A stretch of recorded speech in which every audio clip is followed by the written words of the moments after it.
আমি কোরআনে কারীম থেকে ছোট্ট একটা আয়াতে কারিমা পাঠ করেছি, সূরা তাওবার আয়াত নম্বর 20। কারণ আমার একজন ভাই বলছিলেন এ সম্পর্কে একটু বলার জন্য, কারণ সকাল থেকে আমরা অনেক কথা শুনেছি, শুনছি আর শুনতেই থাকবো। তবে এবারে আমাদের শেষ কথা আমল করার প্রয়োজন। আমল করতে হবে, আমল ছাড়া কোনো রাস্তা নেই। আর যদি সারা জীবন শুনে যাই, যদি আমল না করি বেকার হয়ে যাবে। আমি যে আয়াতে কারিমা পাঠ করেছি, আপনার থাকে পৃথিবীতে অনেক সিলসিলার অনেক পদ্ধতিতে ইসালে সওয়াব হয়, কিন্তু তার মধ্যে সুফি মুফতি আজানগাছি রহমাতুল্লাহ আলাইহির দরবারের সঙ্গে পার্থক্যটা কি আছে আমি খুব শর্ট সময়ের মধ্যে, আল্লাহ যদি বলিয়ে নেন তবে বলবো। তবে সকাল থেকে যে সমস্ত বয়ান হয়েছে, জটিলা বিভিন্ন নিয়ম পদ্ধতিতে করছে, কিন্তু সুফি মুফতি আজানগাছি রহমাতুল্লাহ আলাইহির সঙ্গে পার্থক্যটা কোথায়? নম্বর 1, আমরা জানি এই মজলিস যে হোমরা গ্রামে কায়েম করা হয়েছে, আমরা দুনিয়ার দিকে লক্ষ্য করি বিভিন্ন পদ্ধতিতে মজলিস করা হয়, কিন্তু এখানে এই মজলিসে কারোর কাছে 1 পয়সা নজরানা বা চাঁদা নেওয়া হয় না। জোরে বলি সুবহানাল্লাহ। অনেকেই বলেন আপনারা তাহলে টাকা পান কোথা থেকে? এই বড় বড় এত লক্ষ লক্ষ মানুষ এখানে এসে খায়, পায় কোথায়? আসলে এই যে টাকা হাক্কানি ওয়াকাফ স্টেট অনেক রয়েছে, তার থেকে এই খরচগুলো হয়। এবং অন্যান্য পীর ভাইকার যে মজলিসগুলো করেন, 1000 2000 শাখা যে মজলিসগুলো হয়, ওই মজলিসগুলো নিজেরাই করেন। এবং এই মজলিস করতে গেলে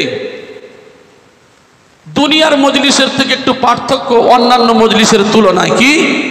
অন্যান্য মজলিসগুলো আমরা দেখতে পাই যে সেখানে ইচ্ছা হলো কিছু টাকা জোগাড় করে ফেললাম, কিন্তু এখানে এই মজলিস করতে গেলে সর্বপ্রথম তার কি দিতে হবে? সর্বপ্রথম তার 5 ওয়াক্ত নামাজ বিনা কাজায় পড়তে হবে। জোরে বলি সুবহানাল্লাহ। এই বয়ান আমাদের মাওলানা বাবুর আলী সাহেব করেছেন। আসলে আমরা যতই ইবাদত করি, দুনিয়ার জগতে যত ভালো কাজ করি, নামাজের বিকল্প কিছু নেই। নামাজ হলো একটা লাইন, এই লাইন যদি কাটা থাকে, একটা রেল, একটা ট্রেন, যদি রেল লাইন যদি কাটা থাকে, ট্রেন তার গন্তব্যস্থলে পৌঁছাতে পারে না। ইসলামের যে 5টি স্তম্ভ রয়েছে, তার মধ্যে একটা হলো নামাজ। এই নামাজ যে লাইন রয়েছে, এই লাইন যদি কাটা থাকে, তাহলে আপনি পৃথিবীতে যত ভালো কাজ আছে করবেন, কোনো কাজে আসবে না।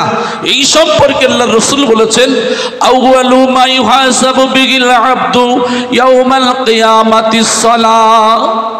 আল্লাহর সঙ্গে বান্দার প্রথম সম্পর্ক হলো নামাজ। আল্লাহর সঙ্গে বান্দার প্রথম সম্পর্ক হলো নামাজ। অতএব আপনি দুনিয়ার যে কোনো অবস্থাতে আপনার পিতামাতা, দাদা দাদি, নানা নানি, পৃথিবীর সমস্ত আহালবর্গ যারা আছে, সবার জন্য আপনি যে দোয়া খায়রের মজলিস করবেন, তাহলে এমন একটা মজলিস আপনি করবেন, আল্লাহ যেমন পবিত্র, রসুল যেমন পবিত্র, আর আল্লাহর মেহবুব বান্দা যারা, নায়েবি রসুল যারা, রসুলের আদর্শিত যারা, এনারা এই মজলিসগুলো যখন হুকুম দেয়, সর্বপ্রথম বলেন বাবা বিনা কাজায় 5 ওয়াক্ত নামাজ পড়তে হবে। এই বিনা কাজায় 5 ওয়াক্ত নামাজ পড়বে। কারণ এই নামাজ যদি পড়ে, আল্লাহর সঙ্গে বান্দার প্রথম সম্পর্কটা জুড়ে দেওয়ার নাম হলো নামাজ। জোরে বলি সুবহানাল্লাহ। তাহলে আমার এই নামাজ পড়তে হবে। এইবার এই নামাজ পড়লে তাহলে তার কি করতে হবে? সর্বপ্রথম তার আগে পিছের কিছু নিয়ম পদ্ধতি রয়েছে। বাবা নামাজ তুমি পড়ো, তাহলে তুমি বিনা কাজায় পড়ো। বাবা দুনিয়ার দিকে লক্ষ্য করি, যদি কেউ নামাজ কাজা করেন, যদি জিজ্ঞাসা করা হয়, সেখানে বলা হয় যে বাবা কাজা পড়ে দিও, অনেকেই বলে থাকেন। কিন্তু হাক্কানি আঞ্জুমান বলছে বাবা বিনা কাজায় নামাজ পড়বে। যদি বলেন কোথায় পেলেন, আমি খুব ছোট্ট ছোট্ট করে পয়েন্ট বলছি, কারণ সময়ের পরিপ্রেক্ষিতে।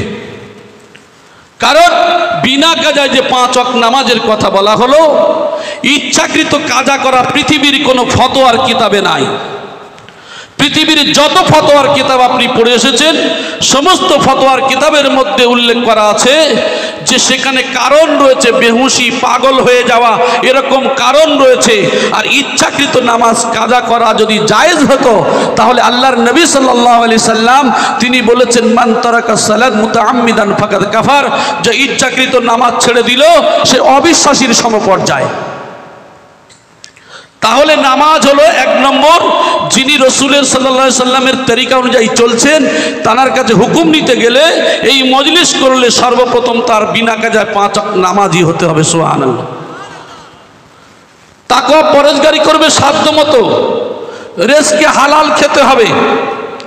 এই হালাল খাদ্য যদি আমি আপনি না খাই, তাহলে যত ভালো করে সুন্দর করে ইবাদত করেন না কেন, যদি আমার আপনার পেটের মধ্যে হারাম বস্তু পড়ে থাকে, আমি যত সুন্দর করে নামাজ আদায় করি না কেন, আমি যে বলি শরীর পবিত্র, নামাজের একটা আমি আপনি যে মনে করি নামাজ পড়তে গেলে কিছু নিয়ম পদ্ধতি রয়েছে, নামাজ পড়তে গেলে জায়গা পাক, শরীর পাক, তো আমার আপনার পেটের মধ্যে যদি হারাম মাল পড়ে থাকে, তাহলে শরীর পাক পবিত্র কতটুকু হলো নিজের জেহেন ব্রেন দিয়ে বুদ্ধি দিয়ে যদি চিন্তা করি, আমি আপনি বুঝতে পারবো তাহলে হালাল খাওয়াটা একটা মারাত্মক জায়গায় দাঁড় করাতে হবে। তলাবু কাসবিল হালালি ফরিজাতু বাদাল ফরিজা, অন্যান্য ফরজের নাই হালাল রুজি তালাশ করা। আর আল্লাহ তাহলে রসুলকে কেন হুঁশিয়ার করলেন, হে রসুল, ইয়া আইয়ুহার রসুল কুলু মিনাত তাইয়্যিবাতি ওয়া আমালু সালিহান, হে রসুল সর্বপ্রথমে হালাল খাও, তারপরে সৎ কাজ করো। ইয়া আইয়ুহাল্লাযীনা আমানু, হে ঈমানদারগণ, কুলু তুমি খাও মিন তাইয়্যিবাত, পাক পবিত্র বস্তু, মিম্মা রাযাকনাকুম, যা তোমাদের মধ্যে রিজক হিসাবে দেওয়া হয়েছে। জোরে বলি সুবহানাল্লাহ। তাহলে কোরআন হাদিসের আলোকে আমরা বুঝতে পারি, তাহলে এই মজলিস করতে গেলে নামাজ পড়তে হবে বিনা কাজায়। নম্বর 2 হলো তাকে কি খেতে হবে, রিজকে হালাল খেতে হবে। এইবারে সুদের সঙ্গে সম্পর্ক রাখা যাবে না, সুদের সঙ্গে সম্পর্ক রাখা যাবে না। চিন্তা করি এ কি করে হয়। বর্তমান জামানায় গোটা পৃথিবীর দিকে লক্ষ্য করে দেখি, আজকের এই সুদের ব্যাপারে কোনো কিছু তামিজ নেই, কিন্তু হাক্কানি আঞ্জুমান শফি মুফতি আজম গাজী রহমাতুল্লাহ দরবার জিহাদ চালিয়ে যাচ্ছেন কি বাবা, এই যে সুদের ধারে কাছে যাওয়া যাবে না। অনেকেই তাহলে বলেন যে আমার ব্যাংকের অ্যাকাউন্ট রয়েছে, না করলে যেগুলি সমস্যা, হ্যাঁ আপনি কারেন্ট অ্যাকাউন্ট করেন, কারেন্ট অ্যাকাউন্ট যদি না পারেন, আপনি সেভিংস সমস্যার জন্য যে করেছেন, তাহলে আপনার দিচ্ছে না, এই যে মজবুরির কারণে আপনি করেছেন, তাহলে আপনি বইটা আপডেট করে দেখবেন, এর মধ্যে কিছু আপনার কিছু সুদের টাকা বের হবে। এই সুদের টাকাগুলিকে নিয়ে কি করতে বলেছেন আমরা জানি। দুনিয়ার যদি আমাদের কাছে কোনো মানুষের কাছে বলা যায়, আমরা বলে দিই মসজিদ, মাদ্রাসা, মক্তব, গরিব, ফকির, মিসকিন, বিভিন্ন জায়গায় ব্যয় করতে বলি। কিন্তু শফি মুফতি আজম গাজী রহমাতুল্লাহ বলছেন, না বাবা, ওই টাকাটা এমন একটা বিষ, বিষের ধর্ম হলো মানুষকে মেরে ফেলা। যে 10 গ্রাম ফেরিডন যদি একটা গরিব মানুষকে দেওয়া হয়, সেও মরবে, ধনী মানুষ খেলে সেও মরবে। অতএব তুমি কি করবে, তোমার ওই হালাল টাকা থেকে তুমি গরিবকে দান করো, হালাল টাকা থেকে তুমি মাদ্রাসায় দান করো, হালাল টাকা থেকে তুমি গরিব মিসকিন যারা বিয়ে দিতে পারছে না বিবাহতে তাদেরকে দান করো। কিন্তু যে বিষক্রিয়া যেটা হারাম, সেটা গরিবের জন্য হারাম, ধনীর জন্য হারাম। তাহলে কি করবে, ওই বিষটা তুমি খাবে না, তুমি গরিবকে খাওয়াবে, এটা তার উচিত নয়। এই জন্য করে তিনি বললেন, কিছু গোশ কিনে নিয়ে কাকচিল, কুকুর হারামও খায় হালালও খায়, এমন বস্তুদেরকেই হারাম মাল দিয়ে তাদেরকে খাইয়ে দেবে। জোরে বলেন সুবহান। আর বলা হলো এই মজলিস করতে গেলে কি করবে, কোরআনের ওজিফা পড়বে, অর্থাৎ কোরআন তেলাওয়াত করবে। আমরা অনেকেই মনে করি কোরআনের ওজিফা পড়লে আর কোরআন পড়ার কোনো নিষেধ আছে নাকি? না, কোরআন আপনি অবশ্যই পড়বেন।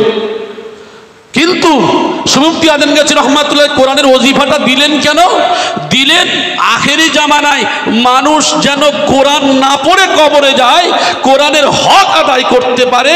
প্রত্যেক দিন 150 আয়াতের কোরআনের এই আয়াত পড়ে তারা আমল করে যেন কবরে যেতে পারে, তারা কি করবে? এই জন্য করে তিনি ছোট্ট কোরআনের ওজিফা দিয়েছেন। তারপরেও তিনি রাসূলুল্লাহ সাল্লাল্লাহু আলাইহি ওয়াসাল্লামের হাদিসের দিকে লক্ষ্য করে বলেছেন, উতলুবুল ইলমা মিনাল মাহদি ইলাল লাহদি, দোলনা থেকে কবর পর্যন্ত শিক্ষা অর্জন করা ফরজ। অতএব দোলনা থেকে কবর পর্যন্ত তুমি শিখতে থাকো, শেখো, তুমি পড়তে থাকো, কিন্তু এই কোরআনের ছোট্ট ওজিফাটা আমল করবে। প্রত্যেক দিন 8 খতম 10 পারা সওয়াব আপনার আমার নামায় আমলে দেওয়া হবে। জোরে বলেন সুবহানাল্লাহ। হাদিসের মধ্যে উল্লেখ করা হয়েছে, এটা শফি মুফতি আজম গাজী রহমাতুল্লাহ আলাইহি নিজে বানিয়ে বলেন নাই। অতএব এই হাদিসকে নিয়ে আমাদের সম্মুখে তুলেছেন। ওজিফাটা কি? ওজিফা হলো আল কোরআন। জোরে বলেন সুবহানাল্লাহ। আমাদের মৌলানা সাহেবরা সব বয়ান করেছেন, আমি একটু করে শুধু স্পর্শ করে দিয়ে যাচ্ছি। তাহলে এই যে আপনি কি করলেন? চলতে ফিরতে উঠতে বসতে সর্বসময় ওজিফা আমল করবেন। এই ওজিফা আমল করলে আপনি এই ইসমে আজম এমন একটা আমল করলেন, 8 খতম 10 পারা সওয়াব পেলেন। আপনি মারা গেলেন, মারা যাওয়ার পরে একজন মানুষ আপনার কবরে 8 খতম 10 পারা করে সওয়াব পাঠায়, তাহলে বলেন তো দেখি, কোটি কোটি মানুষ যে পড়ছে আর একই দোয়া করছে, হে আল্লাহ এই ওজিফা পড়ে যারা কবরে চলে গেছেন তাদের পাগড়িয়ে পৌঁছে দিন। যারা বর্তমানে পড়ছেন আর কিয়ামত পর্যন্ত এখনো জন্মাই নাই, এসে পড়বে, হে আল্লাহ তাদের উপরে রহমত করুন। জোরে বলেন সুবহানাল্লাহ। দেখেন ওলি আল্লাহদের ভাষা, ওলি আল্লাহদের কথার মধ্যে কতটা কানেকশন রয়েছে, যে একটা মারাত্মক দোয়া। এ দোয়া যদি শুধু ভাবেই, মানুষ যদি চিন্তা করে আল্লাহ ওজিফা পড়ে যারা চলে গেছে, তাহলে একটা মানুষ পড়ে 8 খতম 10 পারা সওয়াব পাঠালো, কোটি কোটি মানুষ পড়ে কত কোটি খতম তার কবরে যাবে সেটা বলার অপেক্ষা রাখে না। আমাদের মৌলানা সাহেব, আমাদের মাহফুজ সাহেব তো তিনি বলছিলেন আমলের কথা, যে মানুষ মারা যাওয়ার পরে সব আমল বন্ধ হয়ে যায়।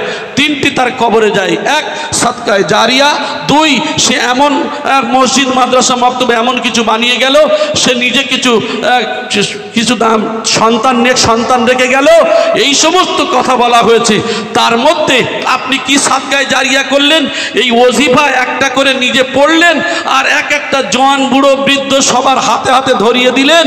আর ওই মানুষটা যে পড়লো, একটা মানুষ আপনি কবরে চলে গেলেন, যার হাতে দিলেন সে পড়লো, তার দোয়া তার যে কমই করা হবে না, বরং আপনি যে পৌঁছালেন 1,24,000 পয়গম্বর আলাইহিমুস সালাতু ওয়াস সালামের কাজও করলেন, বাল্লিগু আন্নি ওয়ালাউ আয়া, এই হাদিসের আমলও করলেন।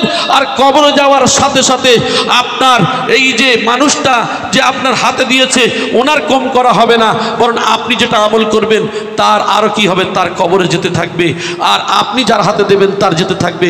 তাহলে কোটি কোটি মানুষের খতম প্রত্যেক দিন। এটা সাদকায়ে জারিয়া। জোরে বলেন সুবহানাল্লাহ। তাই হুজুর কিবলা বারবার বলেন, কিসের কথা বলবে বাবা? ওজিফার কথা বলো। কিসের কথা বলবে? ওজিফার কথা বলো। ওজিফাটা একটা মারাত্মক জিনিস। আমরা মনে করি সূরা ফাতিহা, সূরা ইখলাস, কুলহু, ফালাক, নাস, এমন কি ব্যাপার? না বাবা, এর মধ্যে মারাত্মক কিছু আছে। সূরা ইখলাস একবার পড়লে 10 পারা সওয়াব পাওয়া যায়। সূরা ফাতিহা একবার পড়লে 20 পারা কোরআন শরীফ সওয়াব পাওয়া যায়। এছাড়াও সূরা ফাতিহার সম্পর্কে অনেক ফজিলত রয়েছে। সূরাতুস সিফা, সূরাতুল কাফিয়া, মাসানিউল কোরআন, উম্মুল কোরআন, অনেক নাম রয়েছে। তাহলে এই সূরা ফাতিহা, কোরআনের মা হলো সূরা ফাতিহা। সেই সূরা ফাতিহা তিনি কোরআন থেকে দিয়েছেন। সুবহানাল্লাহ। সূরা ইখলাস কোরআন থেকেই দিয়েছেন। ফালাক, নাস, এগুলো কি হয়? আল্লাহর নবীকে জাদু করা হয়েছিল, সেই ফালাক নাস থেকে নাজাত পেয়েছিলেন। আজকের ফালাক নাস যদি আমার আপনার রসুলের শেফা দিতে পারে, এই ফালাক নাস আমার আপনার শেফা দিতে পারে না? কোনো জাদু টোনা, ভূত প্রেত, খবিশ খান না, কিছুই করতে পারবে না। যদি মানুষ হালাল খেয়ে 5 ওয়াক্ত নামাজ পড়ে এই ওজিফা আমল করে, ওয়ানুনাজ্জিলু মিনাল কুরআনি মা হুয়া শিফাউন ওয়া রাহমাতুল লিল মুমিন, মুমিনদের জন্য শেফা হলো এই কোরআন। জোরে বলি সুবহানাল্লাহ। তাহলে এই মজলিস করতে গেলে কি বললাম? নামাজ পড়তে হবে। নম্বর 2, হালাল খেতে হবে। নম্বর 3, সুদের যে বিষয়গুলো আছে এই টাকাগুলো নিয়ে কোন খাতে ব্যয় করতে হবে বুঝতে পেরেছেন? তারপরে এই মজলিস করতে পারবেন। আপনি আমি চিন্তা করে দেখি, যে আমার ইচ্ছা হবে আমার টাকা দিয়ে মজলিস করব, যখন ইচ্ছা যেখানেই পারি সেখানেই করব। এখানে করতে গেলে আবার সেই কলকাতায় যাও, আবার এত কিছু নিয়ম মানো, মেনে মজলিস করতে হবে। আসলে উদ্দেশ্য এটা নয়। উদ্দেশ্য হলো নবীর জামানায় সাহাবায়ে কেরাম ছিলেন, কিন্তু নবীর হুকুম ছাড়া সাহাবায়ে কেরামরা এক পাও তুলতেন না। ঠিক তদ্রূপ আজকের নবী তো নাই, কিন্তু নবীর উত্তরসূরিরা তো আছে, তারাই হলো কামিলিন, তারাই হলো আউলিয়া আল্লাহ। এই ওলি আল্লাহরা তানারা হলেন আমাদের কাছে নায়েবি রসুল। অতএব তানারা যে কথাগুলি বলছেন, আমি শুধু দেখব যে এটা কোরআন হাদিসের মাপকাঠি আছে কিনা, এটা রাসূলুল্লাহর তরিকা আছে কিনা। তাহলে কোরআন হাদিসের মাপকাঠিতে যাচাই করে আমি আপনি কি করছি, তখন এই কাজগুলি করছি। তাহলে এই মজলিস করতে গেলে আমার আপনার কি করতে হবে, সেই কামেল ওলি আল্লাহর হুকুম মতো এই মজলিস আমাদের করতে হবে। আর তারপরে কি করতে হবে, তারপরে আমার আপনার এই মজলিস করতে গেলে যে বিশেষ করে যে আত্মীয় স্বজন আমরা দেখবেন আশেপাশে এদিকে মজলিস করি, মজলিস করার পরে ভাই ভাইয়ের সঙ্গে কথা নাই, দাওয়াত দিতে বললে না এর সঙ্গে দাওয়াত দেওয়া যাবে না, ওর সঙ্গে আমার ঝগড়া। আরে ভাই, কু আনফুসাকুম ওয়া আহলিকুম নারা, আপনি কোরআনের আয়াত তো অনেকবারই শুনলেন। আজকে কি শিক্ষা নিয়ে গেলাম আমরা এখান থেকে, যে নিজে বাঁচো, নিজের আহলবর্গকে বাঁচাও। আহলবর্গ বলতে কি বোঝায়? আহলবর্গ বলতে আপনার আশেপাশে আপনার যারা আছে, যাদের দেখে আপনি রাগারাগি করেন, আপনার দায়িত্ব ইসলামের দাওয়াত দিতে গেলে আপনি রাগান্বিত হয়ে আপনি আপনার ভাইকে দাওয়াত দেবেন না। এটা তো আপনার মজলিসের ফয়েজই আপনি পাবেন না, মজলিসের ফয়েজ পাবেন না। তাহলে আমরা এখানে আসলাম কেন? আমাদের নফসকে কবর দিতে। আমাদের রূহ বা আত্মা এ সব সময় খারাপ দিকটা চায়, এই হিংসা, এর মধ্যে বিদ্বেষ, ঝগড়া, গালাগালি, যত রকম পরনিন্দা, পরচর্চা, গীবত, পৃথিবীর যত খারাপ কাজ আছে এই নফস ওই দিকেই চলে। কিন্তু আল্লাহর মেহবুব বান্দারা বলেন, বাবা ঈমানকে সতেজ করতে গেলে রূহ যেদিকে যায় তার উল্টো দিকে চলবে। জোরে বলেন সুবহানাল্লাহ। ইমানদারের কাজ, ইমানদাররা কি করে? আজকের আমরা এই মজলিসে এসেছি, আমাদের মনে হচ্ছে যে আমরা কখন পালিয়ে যাব, চলে যাব। কি করি? এই যে বিভিন্ন রকম আমাদের মনের ভিতরে একটা উস্কানি হচ্ছে। কিন্তু কোরআনে কারীম কি বলছে, মুমিনদের ডেফিনেশন সম্পর্কে কি বলছেন? ইন্নামাল মুমিনুনা আল্লাযীনা ইযা যুকিরাল্লাহু ওয়াজিলাত কুলুবুহুম ওয়া ইযা তুলিয়াত আলাইহিম আয়াতুহু যাদাতুহুম ঈমানাও ওয়া আলা রাব্বিহিম ইয়াতাওয়াক্কালুন। মুমিন হলো তারা আল্লাহর জিকির, আল্লাহর স্মরণে ওয়াজিলাত কুলুবুহুম, তাদের অন্তরে কম্পন শুরু হয়। আর আমার আয়াত সমূহকে যখন তাদের সম্মুখে পাঠ করা হয়, যাদাতুহুম ঈমানা, তাদের ঈমানটা বেড়ে যায়, তাদের ঈমানটা বৃদ্ধি পায়। ওয়া আলা রাব্বিহিম ইয়াতাওয়াক্কালুন, উলাইকা হুমুল ফাইজুন, আর এরাই হলো সফলকামী। জোরে বলি সুবহানাল্লাহ। বলেন এটা কোথাকার দলিল? কোরআনের দলিল। সূরা তাওবার আয়াত নম্বর 20, 21 আর 22 দেখবেন এদের জায়গা হলো আল্লাহর জান্নাত। জোরে বলেন সুবহানাল্লাহ। এখন কোরআনের দলিল দিলাম, চলে আসি হাদিসের সম্পর্কে অনেক কথা আছে।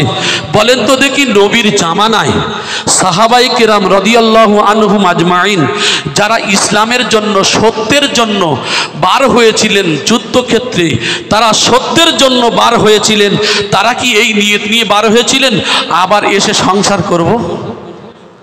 যে তারা বার হয়েছেন যে এই যাচ্ছি, এই যাওয়ার পরে আর ফিরবো, এই নিয়ত নিয়ে আসে নাই। তাদের এই রকম ঈমান ছিল। আজকের মুফতি আজমগাছি রহমাতুল্লাহ আলাইহি, আমাদের মাওলানা গোলাম সরওয়ার সাহেব তো বলছিলেন, আমাদের যে মুফতি আজমগাছি রহমাতুল্লাহ আলাইহি তিনিও সংসার করলেন, আল্লাহর ডাকে ডাক দিয়ে তিনি চলে গেলেন। সুফি মুয়াজ্জিন কেবলা রহমাতুল্লাহ আলাইহি তানাকেও ডাকা হলো, আল্লাহর ডাকে ডাক দিলেন। সুফি আবশির রহমাতুল্লাহ আলাইহি বাংলাদেশ থেকে তিনি চলে আসলেন এই কলকাতায় সুবি সবল সিংহপুরী রহমতুল্লাহ আলাইহি, সুদূর হুগলি জেলার সবল সিংহপুরী রহমতুল্লাহ আলাইহি তানাকে ডাক দেওয়া হলো কলকাতার বাগমারিতে। আজকের এই হোমরা গ্রামে আমাদের সঙ্গে চলা বলা ওঠা বসা এমন মানুষকে আল্লাহ কবুল করে আরেফ বিল্লাহর বাদশা বানিয়ে দিয়েছে। আল্লাহর মহাব্বত, আল্লাহর ভালোবাসায় আল্লাহকে এমন রাজি খুশি করিয়েছে যে আজকের আরেফ বিল্লাহর বাদশা বানিয়ে দিয়েছেন আল্লাহ। কিন্তু তারা যে গেলেন আল্লাহর জন্য গিয়েছেন। তারা যে এই নিয়ত নিয়ে যে আমি আসবে এ বিষয় নয়। তাহলে তিনি কি বলেছেন যে আমার জীবনে আমি এই করছি ওই করছি এ বিষয় বলেছেন? তার উদ্দেশ্য হলো এটাই যে আজকের হে বিশ্বের মানব জাতি, আমি যে আল্লাহর জন্য জীবন উৎসর্গ করলাম, আজকের ওই জিহাদ নয়, এই জিহাদটা হলো আফজালু জিহাদ, জিহাদুন নফস। সব থেকে বড় জিহাদ হলো বিশ্ব মানবের কল্যাণ কিভাবে করা যায়, বিশ্ব মানব জাতিকে কিভাবে ওই দোজক, ওই জাহান্নামের আগুন থেকে কিভাবে বাঁচানো যায়। এই যে একমাত্র কষ্ট ফিকির করেছেন তিনি গোটা বিশ্বের মানবের কল্যাণের জন্য। শুধু মুসলমান নয়, জৈন নয়, খ্রিস্টান নয়, গোটা বিশ্বের মানব জাতির জন্য। সুফি মুফতি আজম গাজী রহমাতুল্লাহ আলাইহি কি হিন্দু, মুসলিম, জৈন, খ্রিস্টান গোটা পৃথিবীর বিশ্বের মানব জাতির জন্য হাক্কানি আঞ্জুমানকে স্থাপন করেছেন কিভাবে বিশ্ব মানব কল্যাণ করা যায়। জোরে বলি সুবহানাল্লাহ।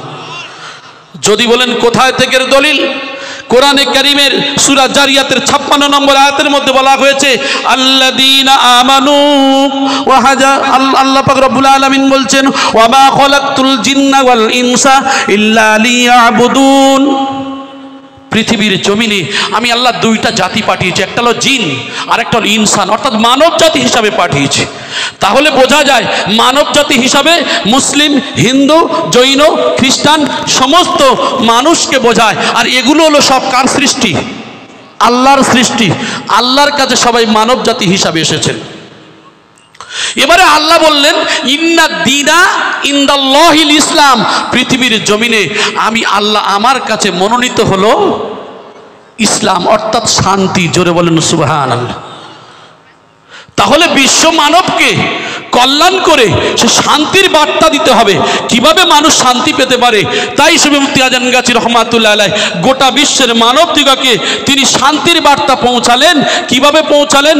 বিশ্ব মানবের কল্যাণের জন্য শান্তির বার্তা পৌঁছালেন তিনি আহলবর্গ হিসাবে।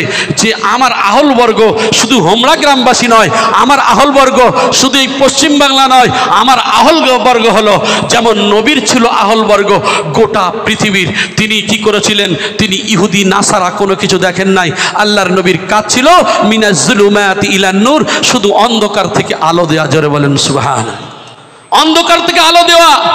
আর সেই নবীর উত্তরসূরি সুফি মুফতি আজম গাজী রহমাতুল্লাহ আলাইহি তার খলিফাগণ তিনি সেই একই পদ্ধতিতে একই নিয়মে সেই দাওয়াত পেশ করছেন যে আমার কাছে হিন্দু, মুসলমান, জৈন, খ্রিস্টান বড় বিষয় নয়, বিশ্ব মানবকে কিভাবে কল্যাণ করা যায়। হে বিশ্বের মানব জাতি, তোমরা এই সত্য অর্থাৎ শেষ কিতাব, চূড়ান্ত কিতাব হিসাবে গোটা পৃথিবীর অনেক ধর্মগ্রন্থ ছিল, মানুষ কি করেছে নিজের সুবিধার জন্য পাল্টে ফেলেছে।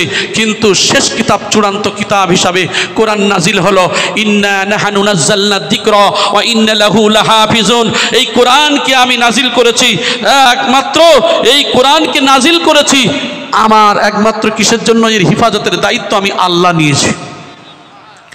তাহলে আল্লাহ বলছেন চূড়ান্ত কিতাব হিসাবে কোরআন নাজিল করেছেন। চূড়ান্ত কিতাব হিসাবে যদি কোরআন নাজিল করেন, এর মধ্যে আপনি গোটা পৃথিবীর সব ব্যবস্থা পাবেন। সুবহানাল্লাহ বলেন। Islam is the complete code of life. গোটা পৃথিবীর পূর্ণাঙ্গ জীবন ব্যবস্থা আছে কোরআনের মধ্যে। একবার জোরে বলি সুবহানাল্লাহ। তাহলে এই যে আমাদের নবী মুহাম্মদ সাল্লাল্লাহু আলাইহি ওয়াসাল্লাম ঠিক সেই পদ্ধতিতে দিয়ে গেছেন। আর সুফি মুফতি আজম গাজী রহমাতুল্লাহ আলাইহি তিনি বলছেন কি, এই কোরআন কিন্তু শুধু মুসলমানদের জন্য নয়, এই কোরআন হলো গোটা বিশ্বের জন্য। আর আল্লাহ রাসূল সাল্লাল্লাহু আলাইহি ওয়াসাল্লাম তিনি হলেন গোটা বিশ্বের জন্য। আমি সুফি মুফতি আজম গাজী রহমাতুল্লাহ আলাইহি আমিও গোটা বিশ্বের জন্য। জোরে বলেন সুবহানাল্লাহ। সেই জন্য করে এই মজলিস কায়েম করেছেন। হিন্দু, মুসলিম, জৈন, খ্রিস্টান সবাই এখানে আসবে। আসলে আল্লাহর কাছে মনোনীত ধর্ম হলো কি? শান্তির ধর্ম, অর্থাৎ ইসলাম।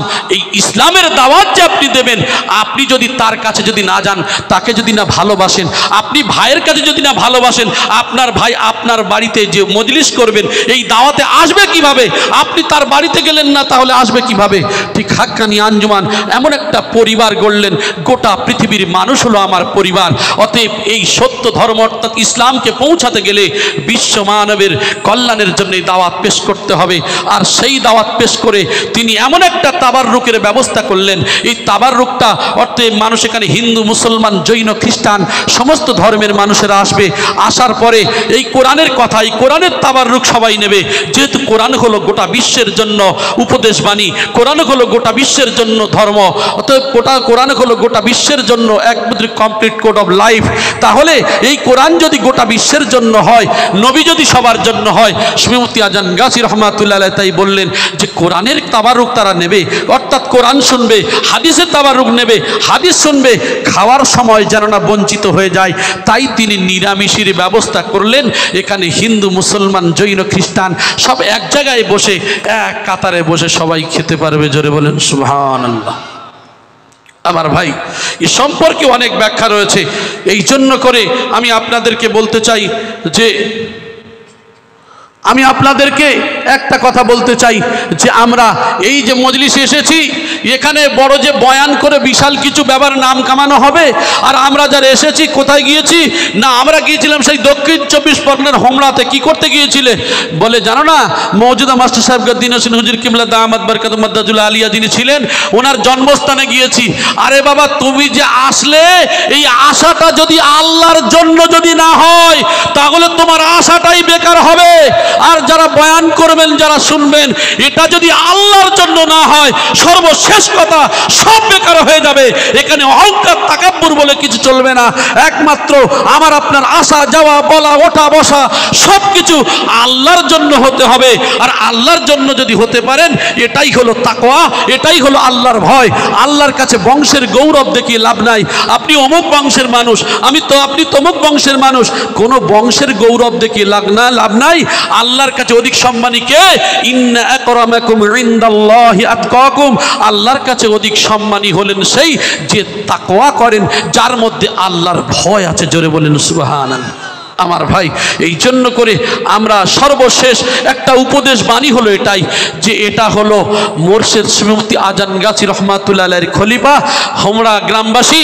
আমরা জানি মওজুদা মাস্টার সাহেব গদ্দিন হোসেন হুজুর কিবলা দামাত বরকাতুহ মাদ্দাতুল আলিয়ার জন্মস্থানে, এখানে এই ভূমি আপনার যেখানে তিনি জন্মগ্রহণ করেছেন, এখানেই যে আমরা এসেছি।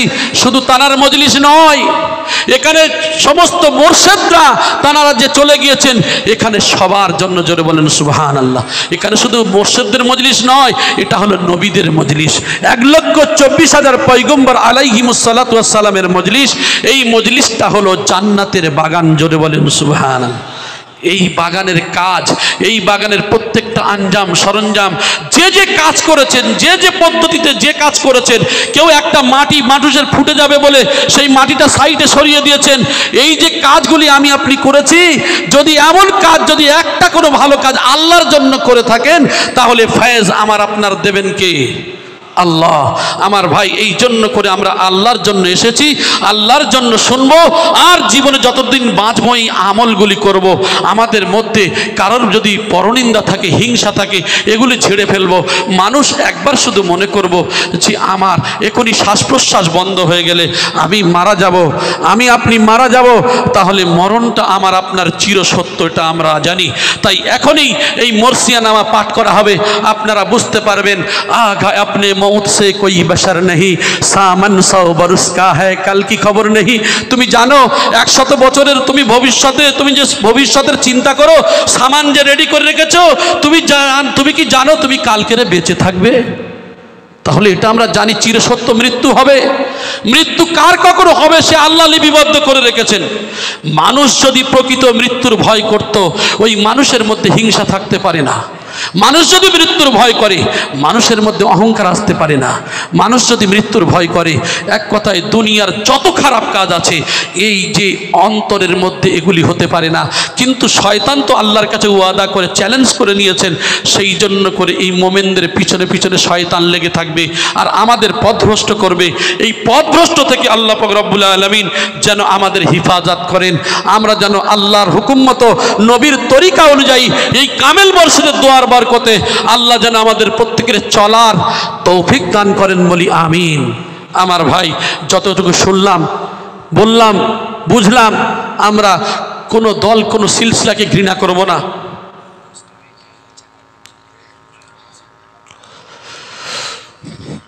হাক্কানি দরুদ শরীফ পড়েন, আল্লাহুম্মা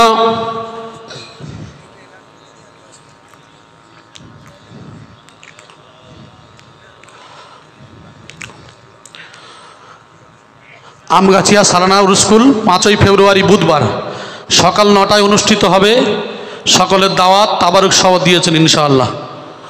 আর বসিরহাট ঘোনায় বাড়ি, মসে মণ্ডল, আপনি যেখানে থাকেন ইটভাটার কাছে অটোর কাছে চলে আসবেন।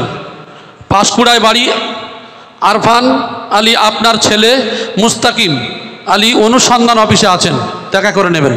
দরুদ শরীফ পড়েন, আল্লাহুম্মা সাল্লি ওয়া সাল্লিম ওয়া বারিক আলা আবদিকা রাসূলিল কারীম রাহমাতাল লিল আলামিন শাফিউল মুজনাবিন সাইয়্যিদিনা মাওলানা ওয়া নাবিয়্যিনা মুহাম্মাদি ওয়া আলা আলিহি ওয়া আহলি বাইতিহি ওয়া আওলাদিহি ওয়া যুররিয়্যাতিহি ওয়া আজওয়াজিহি ওয়া আসহাবিহি ওয়া আউলিয়াইহি ওয়া উম্মতিহি আজমাইন কামা সাল্লাইতা ওয়া সাল্লামতা বারাকতা ওয়া রাহিমতা আলা সাইয়্যিদিনা ইব্রাহিম ওয়া আলা আলি সাইয়্যিদিনা ইব্রাহিম ইন্নাকা হামিদুম মাজিদ। ভাই আমার, তাহলে আমরা বুঝতে পারি যে এই যে আমরা অনেকেই অনেক কিছু মনে করি, কিন্তু হুজুর কিবলার একটা কথা যে বাবা মৃত্যুর স্মরণ, মৃত্যুর ভয় যদি থাকে, বাবা চিন্তা করবে যে যে দিনটা যে কাজের জন্য বার হবে ওই কাজটা তুমি সেই নিয়ত করেই বার হবে। তাহলে আমরা যে আজকের বার হয়েছি এই দিনটা কিন্তু আমরা আল্লাহর জন্য আমাদের এই জিন্দগিটা আজকের দিনের জন্য আমরা কুরবানি করেছি, ঠিক কি না? এই সময়টা আমরা যে দিচ্ছি, জেনে রাখবেন এই সময়টা আমাদের জন্য কাল কিয়ামতের ময়দানে নাজাতের ওসিলা হয়ে যেতে পারে আমার ভাইজান। তো যাই হোক, আমরা এই যে মনে করি দুনিয়ায় বাঁচবো, অনেক দিন অনেক কিছু করব না, এগুলো করে লাভ নাই। তাই সবই মৌজুদা মাস্টার সাহেবকে দিনেছেন হুজুর কিবলা দামাত বারকাতুহু মাদ্দাজুল আলিয়া তানার ভাষাতে বলেন যে বাবা চলতে ফিরতে উঠতে বসতে ভাষাটাকে সংযত করো। তোমার জবানের মধ্যে এই যে দুই চোয়ালের মধ্যবর্তী যে জায়গা আছে জিহবা, এটা খুব খতরনাক জিনিস। এই জিহবাকে সংযত করো। এই জিহবার দ্বারা আপনি এমন ভাষা প্রয়োগ করলেন, এমন কথা বললেন যে আপনার ভাই তার এমনভাবে কথাটা বললেন দিলের মধ্যে লেগে গেল, অন্তরের মধ্যে লেগে গেল। আমরা এই মজলিসে এসেছি, এই কোরআনের মজলিস, এটা হলো শিক্ষণীয় মজলিস, শিক্ষার জায়গা। অতএব এটা হলো একটা মাদ্রাসা, এটা হলো শিক্ষা প্রতিষ্ঠান।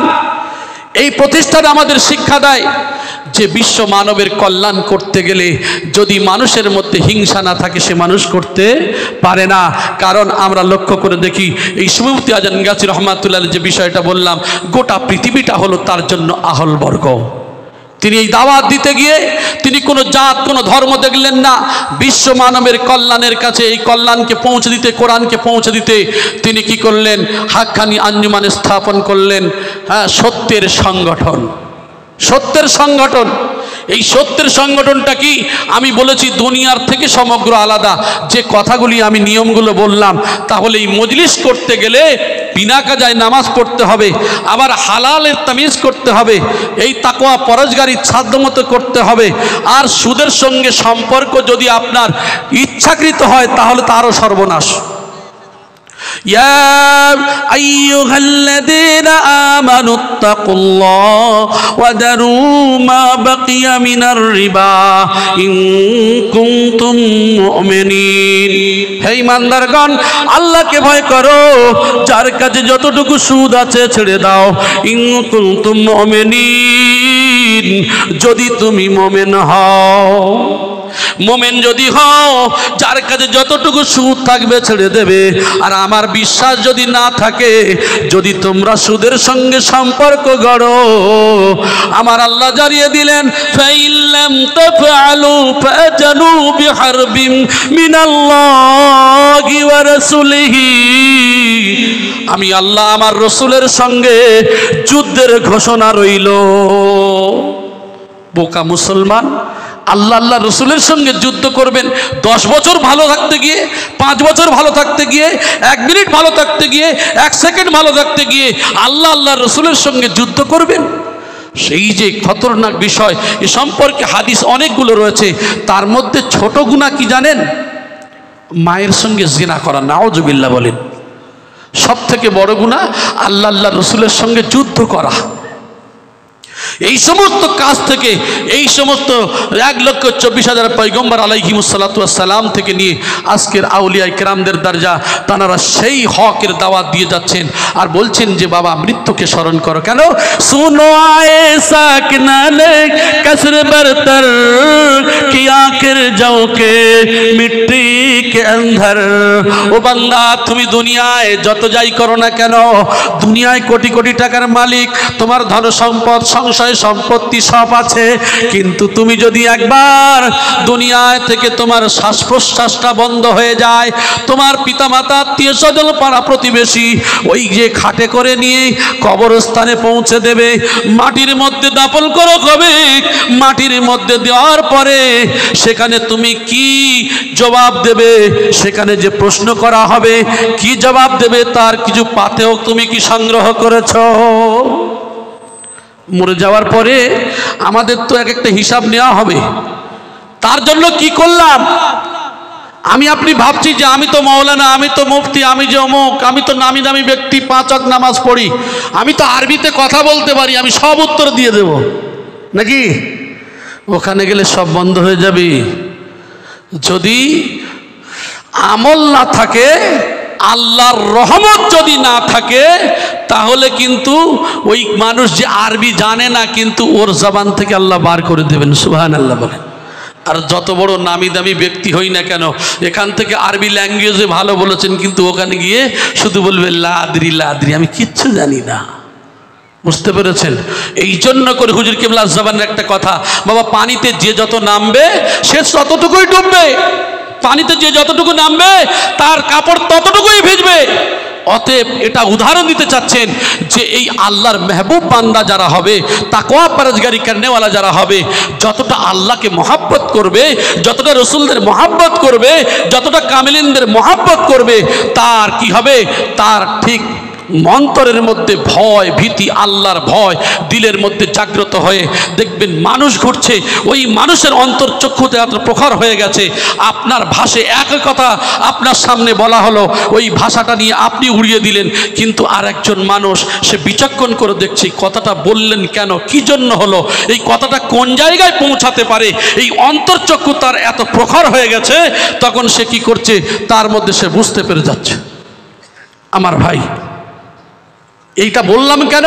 বলার উদ্দেশ্য হলো এটাই, আমি আপনি মনে করি যেটা এই যে হাক্কানি আঞ্জুমানের কাজ, এই আমি যদি না করি তাহলে চলবে কিভাবে? আমি মনে করি হাক্কানি আঞ্জুমানের কাজ আমি আমি আমি যেটা আমরা বোঝাতে চাই, সে হতে পারে একজন বাবুর্চি, হতে পারে একজন আলেম, হতে পারে আমরা যেই হোক না কেন, যে কাজের জন্য আছি, যে আমি আপনি কাজের জন্য আছি। হুজুর কেবলা একটা কথাই বলেন, বাবা এখানে কেউ ছোট নয়, কেউ বড় নয়। সুবহানাল্লাহ বলেন। কেউ ছোট নয়, কেউ বড় নয়, এখানে আমরা সবাই সমান, এখানে হলাম সবাই আল্লাহর গোলাম। আমাদের কাজ হবে একমাত্র আল্লাহর জন্য করা। কারণ এখানে যদি মনে করি যে আমি না হলে হবে না, এই আমি হাক্কানি আঞ্জুমান এদিকে তাকায় না, হাক্কানি আঞ্জুমান এদিকে তাকায় না। এখানে মনে করবেন আমার মতো কত আসলো আর কত গেল। অতএব এখানে একটাই কাজ হবে যে আমার আপনার যত কষ্ট হোক না কেন, নিজের অহংকার দাম্ভিকতাকে চূর্ণ বিচূর্ণ করে দিয়ে হাক্কানি আঞ্জুমান সুবি মওজুদা মাস্টার সাহেব গদ্দি নাসির হুজুর কিবলা দামাত বরকাতুম মাদাজুল আলিয়ার যে বয়ান, এই যে দামানটাকে আমাদের হাত দিয়ে যদি ছেড়ে যায়, আমরা দাঁত দিয়ে কামড়ে ধরবো, তবু এখান থেকে পিছপা হব না বলি ইনশাআল্লাহ। আল্লাহ যেন আমাদের প্রত্যেকের এই কোরআনের হুকুম মতো বিনা কাজায় 5 ওয়াক্ত নামাজ, কোরআনী ওজিফা, রিজকে হালাল, পরহেজগারি আর হাক্কানি আঞ্জুমানের এই পদতলে আমরা যেন চলতে পারি। আল্লাহ যেন সেই তৌফিক দান করেন, বলি আমিন। ভাষার মধ্যে বলার মধ্যে যদি কোনো বিয়াদবি হয় আল্লাহর ওয়াস্তে ক্ষমা করবেন। ওয়া আখিরুদ দাওয়ানা আনিল হামদুলিল্লাহি রাব্বিল আলামিন। হাক্কানি দরুদ শরীফ, আল্লাহুম্মা সাল্লি ওয়া সাল্লিম। আসুন।